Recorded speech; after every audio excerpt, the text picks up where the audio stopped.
ಜಗತ್ತಿನಾದ್ಯಂತ ಲಿಂಗೈಕ್ಯ ಸಿದ್ಧಗಂಗಾ ಶ್ರೀಗಳವರ ಭಕ್ತರಿಂದ ಅವರ ಮಠದ ಪ್ರಸಾದವನ್ನು ನೀಡತಕ್ಕಂಥ ಎಲ್ಲ ಜನಾಂಗದ ಜನ ಇವತ್ತು ಸ್ವಯಂ ಸ್ಫೂರ್ತಿಯಿಂದ ಸಿದ್ಧಗಂಗಾ ಶ್ರೀಗಳವರ ಲಿಂಗೈಕ್ಯ ದಿನವನ್ನು ದಾಸೋಹ ದಿನ ಅಂತ ಆಚರಣೆ ಮಾಡ್ತಾರೆ. ನಮ್ಮ ಮಧ್ಯ ಕರ್ನಾಟಕ ದಾವಣಗೆರೆ ನಗರದಲ್ಲಿ ಒಬ್ಬ ಸಾಮಾನ್ಯ ಕುಟುಂಬದಲ್ಲಿರ್ತಕ್ಕಂಥ ಕುಮಾರ್ ಅನ್ನುವಂಥ ಒಬ್ಬ ಯುವಕ ಇವತ್ತಿನ ದೊಡ್ಡ ಪುತ್ತಲೆಯನ್ನು ಮಾಡಿ ಇಂಥ ಒಂದು ಪ್ರಮುಖವಾದಂಥ ವೃತ್ತಕ್ಕೆ ಸಿದ್ಧಗಂಗಾ ಶ್ರೀಗಳ ಹೆಸರನ್ನು ನಾಮಕರಣ ಮಾಡಿ ಆ ಪೂಜ್ಯರಿಗೆ ಒಂದು ಭಕ್ತಿಯನ್ನು ಸಮರ್ಪಿಸುವಂಥ ಒಂದು ಐತಿಹಾಸಿಕ ಕಾರ್ಯಕ್ರಮ ಮಾಡಿದ್ದು ಉಳಿದ ಎಲ್ಲ ದಾನಿಗಳಿಗೂ ಒಂದು ಆದರ್ಶ ಎನ್ನುವಂಥ ಮಾತು ಹೇಳಕ್ಕೆ ಇಚ್ಛೆಪಡ್ತೀನಿ. ಯಾವ ರೀತಿಯಾಗಿ ಮಹಾತ್ಮ ಗಾಂಧೀಜಿಗೆ ರಾಷ್ಟ್ರಪಿತ ಅಂತೇಳಿ ಇವತ್ತು ಭಾರತ ಸರ್ಕಾರ ಗೌರವಿಸಿದೆಯೋ ಈ ಸಂತರಿಗೆ ಗೌರವ ತರುವ ಒಂದು ಕೆಲಸವನ್ನು ಸಿದ್ಧಗಂಗಾ ಶ್ರೀಗಳು ಮಾಡಿದ್ದಾರೆ. ಇವತ್ತು ಭಾರತ ಇವತ್ತು ಜಗತ್ತಿನಾದ್ಯಂತ ಆಧ್ಯಾತ್ಮಿಕ ಬೆಳಕಿಗೆ ಮೂಲ ಮಠಾಧೀಶರು ಧರ್ಮಗುರುಗಳ ಕಾರಣ. ಹಾಗಾಗಿ ಅವರ ಒಂದು ಗೌರವಾರ್ಥವಾಗಿ ನಮ್ಮ ಭಾರತದ ರಾಷ್ಟ್ರ ಸಂತ ಅಂತೇಳಿ ಸಿದ್ಧಗಂಗಾ ಶ್ರೀಗಳವರನ್ನು ಘೋಷಣೆ ಮಾಡೋದ್ರ ಮೂಲಕವಾಗಿ ಇಡೀ ಭಾರತವನ್ನು ಗೌರವಿಸುವ ಪ್ರಯತ್ನವನ್ನು ಭಾರತ ಸರ್ಕಾರ ಮಾಡಲಿ ಅಂತೇಳಿ ಇವತ್ತಿನ ದಾಸೋಹ ದಿನದ ಮೂಲಕವಾಗಿ ನಾನು ಭಾರತ ಸರ್ಕಾರಕ್ಕೆ ಮನವಿ ಮಾಡ್ಕೊಳ್ತೀನಿ. ಆ ಪ್ರಯತ್ನ ಚರ್ಚೆಗಳು ಶುರುವಾಗಲಿ ಅಂತೇಳಿ ಈ ಮೂಲಕ ಆಚರಿಸ್ತೀನಿ. ಈಗಾಗಲೇ ನಿಮಗೆಲ್ಲ ಗೊತ್ತಿರ್ಬೋದು, ಈ ಕರ್ನಾಟಕದ ಇತಿಹಾಸದಲ್ಲಿ ಲಿಂಗಾಯತರ ಮೇಲೆ ಯಾರು ಸಹ ಹಲ್ಲೆ ಮಾಡಿದ್ದಾರೆ. ಮೊದಲ ಬಾರಿಗೆ ಲಿಂಗಾಯತರ ಮೇಲೆ ಮಾರಣಾಂತಿಕವಾದಂಥ ಹಲ್ಲೆ ಮಾಡಿದ ಕುಖ್ಯಾತಿಗೆ ಇವತ್ತು ರಾಜ್ಯ ಸರ್ಕಾರದ ಕಾರಣವಾಗಿದೆ. ಅದು ಪೊಲೀಸರ ಮೂಲಕ ಉದ್ದೇಶಪೂರ್ವಕವಾಗಿ ಪೂರ್ವ ನಿಯೋಜಿತವಾಗಿ ನಮ್ಮ ಹೋರಾಟ ಹತ್ತಿಕ್ಕಬೇಕಂತೇಳಿ ಪೊಲೀಸ್ ಇಲಾಖೆ ಅಧಿಕಾರಿಗಳು ಡಿಂಡ್ರಸ್ ಮೇಲೆ ಇವತ್ತು ಹಲ್ಲೆ ಮಾಡಿರ್ತಕ್ಕಂಥದ್ದು ಖಂಡನೀಯವಾಗಿರ್ತಕ್ಕಂಥದ್ದು. ಇದುವರೆಗೂ ರಾಜ್ಯ ಸರ್ಕಾರ ಮಾಡಿಲ್ಲ, ಅಂತ ಪೊಲೀಸ್ ಅಧಿಕಾರಿನ ಸಸ್ಪೆಂಡ್ ಮಾಡಿಲ್ಲ. ಅದಕ್ಕೋಸ್ಕರವಾಗಿ ನಮ್ಮ ವಕೀಲ ಪರಿಷತ್ನವರು ಈಗಾಗಲೇ ಹೈಕೋರ್ಟ್ ಮುಖಾಂತರವಾಗಿ ಯಾರ್ಯಾರು ನಮ್ಮ ಮೇಲೆ ಹಲ್ಲೆ ಮಾಡಿದ ಪೊಲೀಸ್ ಅಧಿಕಾರಿಗಳಿಗೆ ನೋಟಿಸ್ ಕೊಡುವ ಕೆಲಸ ಮಾಡಿದ್ದಾರೆ. ಈಗಾಗಲೇ ರಾಷ್ಟ್ರೀಯ ಮಾನವ ಹಕ್ಕುಗಳ ಆಯೋಗಕ್ಕೂ ನಮ್ಮ ವಕೀಲ ಪರಿಷತ್ನವರು ನಾವೆಲ್ಲ ದೂರು ಸಲ್ಲಿಸಿದ್ದೀವಿ. ಆ ಒಂದು ತನಿಖೆ ನಡೀತಿದೆ. ಈ ಒಂದು ಮುಖ್ಯಮಂತ್ರಿಗಳು ಏನಿವತ್ತು ವಿಧಾನಸೌಧದೊಳಗೆ ನಮ್ಮ ಲಿಂಗಾಯತ ಹೋರಾಟವನ್ನು ಆ ಸಂವಿಧಾನಕ್ಕೆ ಅವಮಾನ ಮಾಡಿಲ್ಲ, ಆಗ ಮತ್ತೆ ಅವ್ರ ಹತ್ರ ಹೋಗಿ ಮೀಸಲಾತಿ ಕೇಳಕ್ಕೆ ಹೋಗೋದಿಲ್ಲ. ನಾನು 14ನೇ ತಾರೀಕಿಂದ ಈಗ ಪ್ರತಿ ಹಳ್ಳಿಗೆ ಹೋಗ್ತಿದ್ದೀನಿ. ಹಳ್ಳಿಗೆ ಹೋಗಿ ರಾಜ್ಯ ಸರ್ಕಾರ ಮಾಡ್ತಕ್ಕಂಥ ಅನ್ಯಾಯಗಳು, ಅವ್ರು ಮಾಡ್ತಕ್ಕಂಥ ಹೊಡೆದಿರ್ತಕ್ಕಂಥ ದೌರ್ಜನ್ಯವನ್ನು ಜನರಿಗೆ ತಿಳಿಸ್ತೀನಿ, ಜನಕ್ಕೆ ವಿಚಾರ ಬಿಡ್ತೀನಿ, ಜನರ ಭಾವನೆ ಹಂಚ್ಕೊಳ್ತೀನಿ, ಪ್ರತಿಜ್ಞೆ ಮಾಡಿಸ್ತೀನಿ. ಲಾಠಿ ಏಟ್ ಕೊಟ್ಟಂಥವ್ರಿಗೆ, ಬೂಟ್ ಏಟ್ ಕೊಟ್ಟಂಥವ್ರಿಗೆ, ದೌರ್ಜನ್ಯ ಮಾಡಿದಂಥವ್ರಿಗೆ ಯಾವ ರೀತಿ ನೀವು ಉತ್ತರ ಕೊಡ್ತೀರಿ, ಮುಂದೆ ಮೀಸಲಾತಿ ಕೊಡ್ತೀವಿ ಅನ್ನುವಂಥವ್ರಿಗೆ ಯಾವ ರೀತಿ ಸಹಕಾರ ಕೊಡ್ತೀವಿ ಅಂತೇಳಿ ಕರ್ನಾಟಕದ ಸುಮಾರು 200 ವಿಧಾನಸಭಾ ಕ್ಷೇತ್ರದ ಪ್ರತಿ ಹಳ್ಳಿಗಳಿಗೂ ಪ್ರತಿಜ್ಞಾ ಕ್ರಾಂತಿ ಅಭಿಯಾನ ಮಾಡಬೇಕು ಅಂತೇಳಿ ಈಗಾಗಲೇ 8ನೇ ಹಂತದ ಹೋರಾಟವನ್ನು ಕೂಡಲ ಸಂಗಮ ಕ್ಷೇತ್ರದಿಂದ ಶುರು ಮಾಡಲಾಗಿದೆ. ಮುಖ್ಯಮಂತ್ರಿ ಕೊಡೋದಿಲ್ಲ ಅಂತ ಹೇಳಿದ ಮೇಲೆ ಮತ್ತೆ ಅವ್ರ ಹತ್ರ ಹೋಗುವಂಥ ಪ್ರಶ್ನೆ ಬರೋದಿಲ್ಲ. ಸ್ವಾಭಿಮಾನ ನಾವೆಲ್ಲರೂ ನಾವು ನಮ್ಮ ಜನರ ಬಳಿಗೆ ಹೋಗ್ತೀನಿ, ಜನರಿಗೆ ಸರ್ಕಾರ ಮಾಡ್ತಕ್ಕಂಥ ಅನ್ಯಾಯಗಳನ್ನು ತಿಳಿಸ್ತೀನಿ.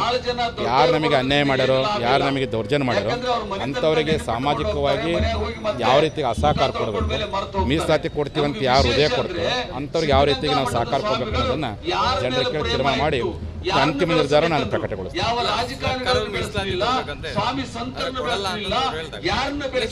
ಅದಕ್ಕೆ ಈಗ ಅವರು ಯಾವ ದೃಷ್ಟಿಕೋನ ಕೊಡಲ್ಲ ಅಂತ ಹೇಳಿದ್ರೆ ಅವ್ರು ಬಿಟ್ಟಿರ್ತಕ್ಕಂಥದ್ದು ನನಗೆ ವಿಶ್ವಾಸ ಐತಿ.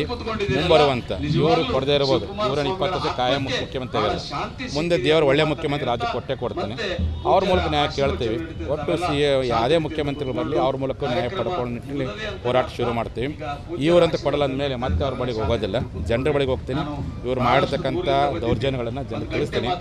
ಜನ ದೌರ್ಜನ್ಯ ಮಾಡಿದಂಥವ್ರಿಗೆ ಆಶೀರ್ವಾದ ಮಾಡ್ತಾರೆ, ಪ್ರೀತಿಯಿಂದ ಹೃದಯ ಕೊಡೋರಿಗೆ ಆಶೀರ್ವಾದ ಮಾಡ್ತೀನಿ, ಜನರಿಗೆ ಬಿಡ್ತೀನಿ. ಅವರಿಗೆ ಅಂತಿಮ ನಿರ್ಧಾರ ಪ್ರಕಟಿಸ್ತೀನಿ.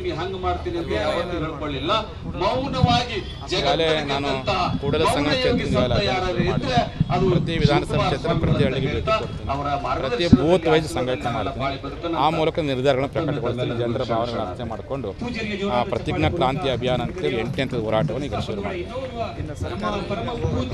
ಸರ್ಕಾರ ಅಂತ ಅಧಿವೇಶನದಲ್ಲಿ ಹೇಳ್ಬಿಟ್ಟಿದ್ದಾರೆ. ನಮಗೆ ಹೊಡೆದಿದ್ದಲ್ದೇ ನಮ್ಮ ಗಾಯದ ಮೇಲೆ ಬರೆಯಳದಂತೆ ಮುಖ್ಯಮಂತ್ರಿ ಮಾತಾಡ್ಬಿಟ್ರು. ಆಗ ನಮಗೆ ನೋವಾಗಿದೆ. ಮತ್ತೆ ಅವ್ರ ಬತ್ರ ಹೋಗಲ್ಲ. ನಾನು ಜನರ ಬಳಿಗೆ ಹೋಗ್ತೀನಿ. ಜನ ಏನು ತಿಳ್ಕೊಡ್ತಾರೆ ಕೊಡಲಿ. ಜನ ಇಲ್ಲ ಲಾಠಿ ಹೊಡೆದವ್ರಿಗೆ ಆಶೀರ್ವಾದ ಮಾಡ್ಬೇಕಾ, ಅದು ಜನರಿಗೆ ಬಿಡ್ತೀನಿ. ಇಲ್ಲ ಲಾಠಿ ಇಟ್ಟು ಹೊಡೆದ್ರೆ ಆಶೀರ್ವಾದ ಮಾಡೋದು ಬೇಡ, ಯಾರು ಹೃದಯ ಕೊಡ್ತಾರೆ ಆಶೀರ್ವಾದ ಮಾಡ್ಬೇಕಂದ್ರೆ ಅದನ್ನು ಜನರಿಗೆ ಬಿಡ್ತೀನಿ. ಕೊನೆಗೆ ಅಂತಿಮ ನಿರ್ಧಾರಗಳನ್ನು ಸಮಾಜಕ್ಕೆ ನಾಡಿನ ಜನರಿಗೆ ತಿಳಿಸ್ತೀನಿ. ಯತ್ನಾಳ್ ಅವರಿಗೆ ರಾಜ್ಯಾಧ್ಯಕ್ಷ ಸ್ಥಾನ ಕೊಡಬೇಕಂತ ಹೇಳಿದ್ರೆ ನಿಮ್ಮ ಸಮಾಜದ ಒಬ್ಬ ವ್ಯಕ್ತಿ ರಾಜ್ಯಾಧ್ಯಕ್ಷ ಬಿಜೆಪಿ ರಾಜ್ಯಾಧ್ಯಕ್ಷ ಇಲ್ಲ ನೋಡ್ರಿ, ಬಿಜೆಪಿ ಪಕ್ಷ ಯಾವತ್ತೋ ಪಂಚಮಸ ಲಿಂಗಾಯತರಿಗೆ ಉನ್ನತ ಅವಕಾಶ ಕೊಡಬೇಕಾಗಿತ್ತು. ಇದುವರೆಗೆ ಕೊಟ್ಟಿಲ್ಲ. ಕೇವಲ ಇವರನ್ನು ಮತಗಳಿಕೆ ಅಂತ ಮಾಡಿದ್ದಾರೆ. ಮುಂದಿನ ದಿನಗಳಲ್ಲಿ ಆ ಪಕ್ಷಕ್ಕೆ ಭವಿಷ್ಯ ಬರಬೇಕಾದ್ರೆ ಈ ಸಮುದಾಯಕ್ಕೆ ಒಳ್ಳೆಯ ಪ್ರಾತಿನಿಧ್ಯ ಕೊಡಬೇಕೆನ್ನುವಂಥದ್ದು ನನ್ನ ವೈಯಕ್ತಿಕ ಅಭಿಪ್ರಾಯ ಇಲ್ಲ, ಜನರ ಅಭಿಪ್ರಾಯ ಇದೆ. ಅದನ್ನು ಪಕ್ಷದ ವರಿಷ್ಠ ಬಿಟ್ಟಿರ್ತಕ್ಕಂಥದ್ದು. ಪಕ್ಷದ ವರಿಷ್ಠ ಆಲೋಚನೆ ಮಾಡಿ ಅಂಥ ಅವಕಾಶ ಕೊಟ್ಟರೆ ಅವ್ರ ಪಕ್ಷಕ್ಕೆ ಒಳ್ಳೆಯದೇನುವಂಥ ಸಲಹೆಗಳನ್ನು ಕೊಡಲಿಕ್ಕೆ ಇಷ್ಟಪಡ್ತೀನಿ. ನೀವು ಒತ್ತಾಯ ಮಾಡ್ತೀರಾ? ನಾನಂತೂ ಮೀಸಲಾತಿ ಬಿಟ್ಟು ಏನೂ ಒತ್ತಾಯ ಮಾಡಲ್ಲ. ಈ ಸಮಾಜದ ಪಕ್ಷ ದುಡ್ದೈತಿ. ಇವತ್ತಿನವರೆಗೂ ನೀವು ಪಕ್ಷ ಹುಟ್ಟಿದಾಗ ಇವತ್ತಿನವರೆಗೂ ಈ ಸಮುದಾಯದಕ್ಕೆ ಯಾವುದೇ ಕೋರ್ ಕಮಿಟಿ ಯಾವುದೇ ಉನ್ನತ ಸ್ಥಾನ ಕೊಟ್ಟಿಲ್ಲ. ಮಂತ್ರಿ ಸ್ಥಾನ ಕೊಟ್ಟಿರಿ, ಸಂತೋಷ ಪಡ್ತೀವಿ, ಬಟ್ ಉನ್ನತ ಸ್ಥಾನ ಕೊಟ್ಟಿಲ್ಲ. ಇನ್ಮೇಲೆ ಅದು ಉನ್ನತ ಸ್ಥಾನ ಕೊಡುವಂಥ ಆಲೋಚನೆ ಆ ಪಕ್ಷಕ್ಕೆ ಬಂದಿದೆ. ಅದು ಅವ್ರ ಪಕ್ಷಕ್ಕೆ ಒಳ್ಳೆಯದನ್ನುವಂಥ ಸಲಹೆ ಪಡ್ತೀವಿ. ಜಗತ್ತಿನಾದ್ಯಂತ ಲಿಂಗೈಕ್ಯ ಸಿದ್ಧಗಂಗಾ ಶ್ರೀಗಳವರ ಭಕ್ತರಿಂದ ಅವರ ಮಠದ ಪ್ರಸಾದವನ್ನು ಇರ್ತಕ್ಕಂಥ ಎಲ್ಲ ಜನಾಂಗದ ಜನ ಇವತ್ತು ಸ್ವಯಂ ಸ್ಫೂರ್ತಿಯಿಂದ ಸಿದ್ಧಗಂಗಾ ಶ್ರೀಗಳವರ ಲಿಂಗೈಕ್ಯ ದಿನವನ್ನು ದಾಸೋಹ ದಿನ ಅಂತ ಆಚರಣೆ ಮಾಡ್ತಾರೆ.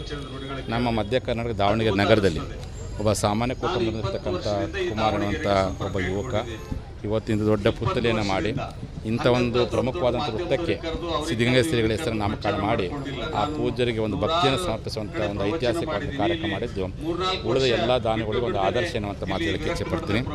ಯಾವ ರೀತಿಯಾಗಿ ಮಹಾತ್ಮ ಗಾಂಧೀಜಿಗೆ ರಾಷ್ಟ್ರಪಿತ ಅಂತೇಳಿ ಇವತ್ತು ಭಾರತ ಸರ್ಕಾರ ಗೌರವಿಸಿದೆಯೋ, ಈ ಸಂತರಿಗೆ ಗೌರವ ತರುವಂಥ ಕೆಲಸವನ್ನು ಸಿದ್ಧಗಂಗಾ ಶ್ರೀಗಳು ಮಾಡಿದ್ದಾರೆ. ಇವತ್ತು ಭಾರತ ಇವತ್ತು ಜಗತ್ತಿನಾದ್ಯಂತ ಆಧ್ಯಾತ್ಮಿಕ ಬೆಳಕಿಗೆ ಮೂಲ ಮಠಾಧೀಶರು ಧರ್ಮಗುರುಗಳು ಕಾರಣ. ಹಾಗಾಗಿ ಅವರ ಒಂದು ಗೌರವಾರ್ಥವಾಗಿ ನಮ್ಮ ಭಾರತದ ರಾಷ್ಟ್ರ ಸಂತ ಅಂತೇಳಿ ಸಿದ್ಧಗಂಗಾ ಶ್ರೀಗಳವರನ್ನು ಘೋಷಣೆ ಮಾಡೋದ್ರ ಮೂಲಕವಾಗಿ ಇಡೀ ಭಾರತವನ್ನು ಗೌರವಿಸುವ ಪ್ರಯತ್ನವನ್ನು ಭಾರತ ಸರ್ಕಾರ ಮಾಡಲಿ ಅಂತೇಳಿ ಇವತ್ತಿನ ದಾಸೋಹ ದಿನದ ಮೂಲಕವಾಗಿ ನಾನು ಭಾರತ ಸರ್ಕಾರಕ್ಕೆ ಮನವಿ ಮಾಡ್ಕೊಳ್ತೀನಿ. ಆ ಪ್ರಯತ್ನ ಚರ್ಚೆಗಳು ಶುರುವಾಗಲಿ ಅಂತೇಳಿ ಈ ಮೂಲಕ ಆಶಿಸ್ತೀನಿ. ಈಗಾಗಲೇ ನಿಮಗೆಲ್ಲ ಗೊತ್ತಿರ್ಬೋದು, ಈ ಕರ್ನಾಟಕದ ಇತಿಹಾಸದಲ್ಲಿ ಲಿಂಗಾಯತರ ಮೇಲೆ ಯಾರು ಸಹ ಹಲ್ಲೆ ಮಾಡಿದ್ದಾರೆ. ಮೊದಲ ಬಾರಿಗೆ ಲಿಂಗಾಯತರ ಮೇಲೆ ಮಾರಣಾಂತಿಕವಾದಂಥ ಹಲ್ಲೆ ಮಾಡಿದ ಕುಖ್ಯಾತಿಗೆ ಇವತ್ತು ರಾಜ್ಯ ಸರ್ಕಾರನ ಕಾರಣವಾಗಿದೆ. ಅದು ಪೊಲೀಸರ ಮೂಲಕ ಉದ್ದೇಶಪೂರ್ವಕವಾಗಿ ಪೂರ್ವ ನಿಯೋಜಿತವಾಗಿ ನಮ್ಮ ಹೋರಾಟ ಹತ್ತಿಕ್ಕಬೇಕಂತೇಳಿ ಪೊಲೀಸ್ ಹಿರಿಯ ಅಧಿಕಾರಿಗಳು ಡಿಂಡ್ರಸ್ ಮೇಲೆ ಇವತ್ತು ಹಲ್ಲೆ ಮಾಡಿರ್ತಕ್ಕಂಥದ್ದು ಖಂಡನೀಯವಾಗಿರ್ತಕ್ಕಂಥದ್ದು. ಇದುವರೆಗೂ ರಾಜ್ಯ ಸರ್ಕಾರ ಮಾಡಿಲ್ಲ, ಅಂತ ಪೊಲೀಸ್ ಅಧಿಕಾರಿನ ಸಸ್ಪೆಂಡ್ ಮಾಡಿಲ್ಲ. ಅದಕ್ಕೋಸ್ಕರವಾಗಿ ನಮ್ಮ ವಕೀಲ ಪರಿಷತ್ನವರು ಈಗಾಗಲೇ ಹೈಕೋರ್ಟ್ ಮುಖಾಂತರವಾಗಿ ಯಾರ್ಯಾರು ನಮ್ಮ ಮೇಲೆ ಹಲ್ಲೆ ಮಾಡಿದ ಪೊಲೀಸ್ ಅಧಿಕಾರಿಗಳಿಗೆ ನೋಟಿಸ್ ಕೊಡುವಂಥ ಕೆಲಸ ಮಾಡಿದ್ದಾರೆ. ಈಗಾಗಲೇ ರಾಷ್ಟ್ರೀಯ ಮಾನವ ಹಕ್ಕುಗಳ ಆಯೋಗಕ್ಕೂ ನಮ್ಮ ವಕೀಲ ಪರಿಷತ್ನವರು ನಾವೆಲ್ಲ ದೂರು ಸಲ್ಲಿಸಿದ್ದೀವಿ. ಆ ಒಂದು ತನಿಖೆ ನಡೀತಿದೆ. ಈ ಒಂದು ಮುಖ್ಯಮಂತ್ರಿಗಳು ಏನಿವತ್ತು ವಿಧಾನಸೌಧದೊಳಗೆ ನಮ್ಮ ಲಿಂಗಾಯತ ಹೋರಾಟವನ್ನು ಆ ಸಂವಿಧಾನಕ್ಕೆ ಅವಮಾನ ಮಾಡಿಲ್ಲ, ಆಗ ಮತ್ತೆ ಅವ್ರ ಹತ್ರ ಹೋಗಿ ಮೀಸಲಾತಿ ಕೇಳಕ್ಕೆ ಹೋಗೋದಿಲ್ಲ. ನಾನು 14ನೇ ತಾರೀಕಿಂದ ಈಗ ಪ್ರತಿ ಹಳ್ಳಿಗೆ ಹೊಂಟಿದ್ದೀನಿ. ಹಳ್ಳಿಗೆ ಹೋಗಿ ರಾಜ್ಯ ಸರ್ಕಾರ ಮಾಡ್ತಕ್ಕಂಥ ಅನ್ಯಾಯಗಳು, ಅವ್ರು ಮಾಡ್ತಕ್ಕಂಥ ಹೊಡೆದಿರ್ತಕ್ಕಂಥ ದೌರ್ಜನ್ಯವನ್ನು ಜನರಿಗೆ ತಿಳಿಸ್ತೀನಿ, ಜನಕ್ಕೆ ವಿಚಾರ ಬಿಡ್ತೀನಿ, ಜನರ ಭಾವನೆ ಹಂಚ್ಕೊಳ್ತೀನಿ, ಪ್ರತಿಜ್ಞೆ ಮಾಡಿಸ್ತೀನಿ. ಲಾಠಿ ಏಟ್ ಕೊಟ್ಟಂಥವ್ರಿಗೆ, ಬೂಟ್ ಏಟ್ ಕೊಟ್ಟಂಥವ್ರಿಗೆ, ದೌರ್ಜನ್ಯ ಮಾಡಿದಂಥವ್ರಿಗೆ ಯಾವ ರೀತಿ ನೀವು ಉತ್ತರ ಕೊಡ್ತೀರಿ, ಮುಂದೆ ಮೀಸಲಾತಿ ಕೊಡ್ತೀವಿ ಅನ್ನುವಂಥವ್ರಿಗೆ ಯಾವ ರೀತಿ ಸಹಕಾರ ಕೊಡ್ತೀರಿ ಅಂತೇಳಿ ಕರ್ನಾಟಕದ ಸುಮಾರು 200 ವಿಧಾನಸಭಾ ಕ್ಷೇತ್ರದ ಪ್ರತಿ ಹಳ್ಳಿಗಳಿಗೂ ಪ್ರತಿಜ್ಞಾ ಕ್ರಾಂತಿ ಅಭಿಯಾನ ಮಾಡಬೇಕು ಅಂತೇಳಿ ಈಗಾಗಲೇ 8ನೇ ಹಂತದ ಹೋರಾಟವನ್ನು ಕೂಡಲ ಸಂಘ ಕ್ಷೇತ್ರದಿಂದ ಶುರು ಮಾಡಲಾಗಿದೆ. ಮುಖ್ಯಮಂತ್ರಿ ಕೊಡೋದಿಲ್ಲ ಅಂತ ಹೇಳಿದ ಮೇಲೆ ಮತ್ತೆ ಅವ್ರ ಹತ್ರ ಹೋಗುವಂಥ ಪ್ರಶ್ನೆ ಬರೋದಿಲ್ಲ. ಸ್ವಾಭಿಮಾನಿ ನಾವೆಲ್ಲರೂ ನಾವು ನಮ್ಮ ಜನರ ಬಳಿಗೆ ಹೋಗ್ತೀನಿ, ಜನರಿಗೆ ಸರ್ಕಾರ ಮಾಡ್ತಕ್ಕಂಥ ಅನ್ಯಾಯಗಳನ್ನು ತಿಳಿಸ್ತೀನಿ. ಯಾರು ನಮಗೆ ಅನ್ಯಾಯ ಮಾಡ್ಯಾರೋ, ಯಾರು ನಮಗೆ ದೌರ್ಜನ್ಯ ಮಾಡ್ಯಾರೋ ಅಂಥವರಿಗೆ ಸಾಮಾಜಿಕವಾಗಿ ಯಾವ ರೀತಿಗೆ ಅಸಹಕಾರ ಕೊಡಬೇಕು, ಮೀಸಲಾತಿ ಕೊಡ್ತೀವಂತ ಯಾರು ಹೃದಯ ಕೊಡ್ತೀವೋ ಅಂಥವ್ರಿಗೆ ಯಾವ ರೀತಿಗೆ ನಾವು ಸಹಕಾರ ಕೊಡಬೇಕು ಅನ್ನೋದನ್ನು ಜನರಿಗೆ ಕೇಳಿ ತೀರ್ಮಾನ ಮಾಡಿ ಅಂತಿಮ ನಿರ್ಧಾರ ನಾನು ಪ್ರಕಟಗೊಳಿಸ್ತೀನಿ.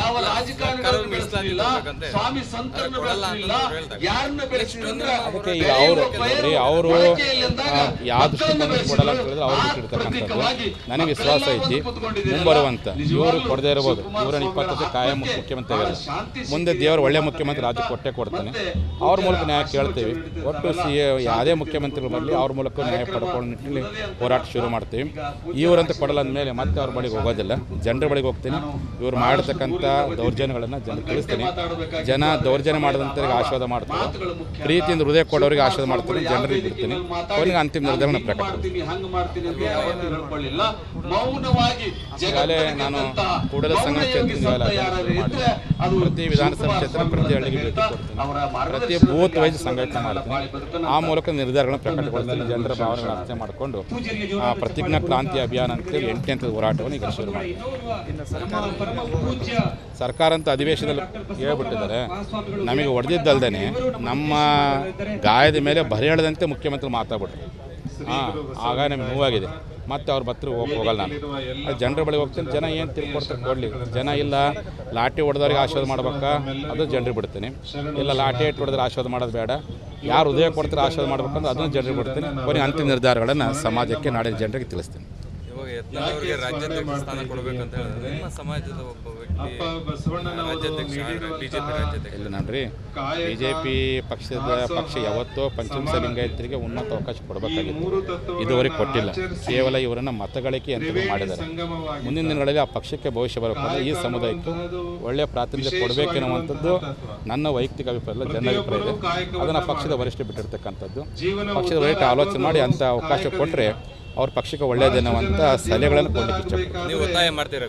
ನಾನಂತೂ ಮೀಸಲಾತಿ ಬಿಟ್ಟು ಏನೂ ಒತ್ತಾಯ ಮಾಡಲ್ಲ. ಈ ಸಮಾಜದ ಪಕ್ಷ ದುಡ್ದೈತಿ. ಇವತ್ತಿನವರೆಗೂ ನೀವು ಪಕ್ಷ ಹುಟ್ಟಿದಾಗಿದ್ದು ಇವತ್ತಿನವರೆಗೂ ಈ ಸಮುದಾಯಕ್ಕೆ ಯಾವುದೇ ಕೋರ್ ಕಮಿಟಿ ಯಾವುದೇ ಉನ್ನತ ಸ್ಥಾನ ಕೊಟ್ಟಿಲ್ಲ. ಮಂತ್ರಿ ಸ್ಥಾನ ಕೊಟ್ಟಿರಿ, ಸಂತೋಷ ಪಡ್ತೀವಿ. ಬಟ್ ಉನ್ನತ ಸ್ಥಾನ ಕೊಟ್ಟಿಲ್ಲ. ಇನ್ಮೇಲೆ ಅದು ಉನ್ನತ ಸ್ಥಾನ ಕೊಡುವಂಥ ಆಲೋಚನೆ ಆ ಪಕ್ಷಕ್ಕೆ ಬಂದಿದ್ದಾರೆ. ಅದು ಅವ್ರ ಪಕ್ಷಕ್ಕೆ ಒಳ್ಳೆಯದನ್ನುವಂಥ ಸಲಹೆ ಪಡ್ತೀವಿ.